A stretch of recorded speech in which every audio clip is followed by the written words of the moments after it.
आयोजित किया जा सकता है। यहां 1200 लोगों के बैठने की व्यवस्था के साथ सभागार और सम्मेलन केंद्र भी है, पार्किंग सुविधा भी है और दिव्यांगजन के लिए भी विशेष इंतजाम है। इसी तरह पिछले 6-7 सालों में बनारस के हैंडीक्राफ्ट और शिल्प को भी प्रमोट करने, मजबूत करने की दिशा में काफी काम हुआ है। इससे बनारसी सिल्क और बनारसी शिल्प को फिर से नई पहचान मिल रही है। यहां व्यापारिक गतिविधियां भी बढ़ रही है। रुद्राक्ष इन गतिविधियों को भी बढ़ाने में मदद करेगा।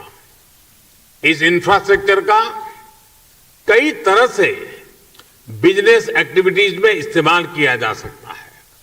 साथियों, भगवान विश्वनाथ ने तो खुद ही कहा है, सर्व क्षेत्रेषु भूपुष्ठे काशी क्षेत्रम चमे वपुः, अर्थात काशी का तो पूरा क्षेत्र ही मेरा स्वरूप है। काशी तो साक्षात शिव ही है।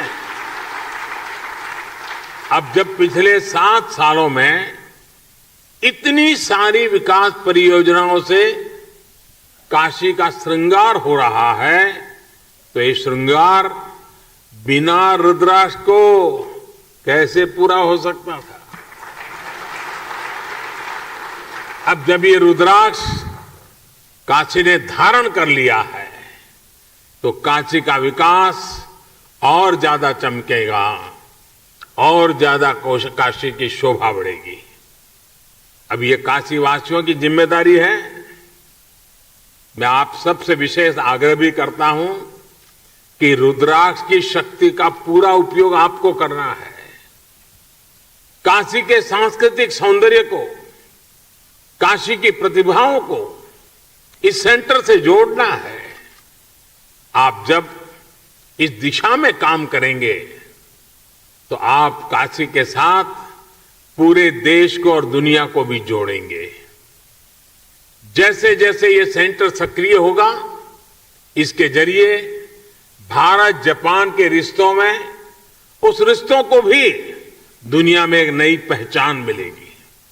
मुझे पूरा विश्वास है, महादेव के आशीर्वाद से आने वाले दिनों में ये सेंटर काशी की एक नई पहचान बनेगा, काशी के विकास को नई गति देगा। इन्हीं शुभकामनाओं के साथ मैं अपनी बात को समाप्त करता हूं। मैं फिर एक बार जापान सरकार का, जापान के प्रधानमंत्री जी का विशेष रूप से आभार व्यक्त करता हूं और बाबा को यही प्रार्थना करता हूं, आप सबको स्वस्थ रखें, खुश रखें, सजग रखें और कोरोना के सारे प्रोटोकॉल का पालन करने की आदत बनाए रखें। आप सबका बहुत बहुत धन्यवाद। हर हर महादेव। धन्यवाद।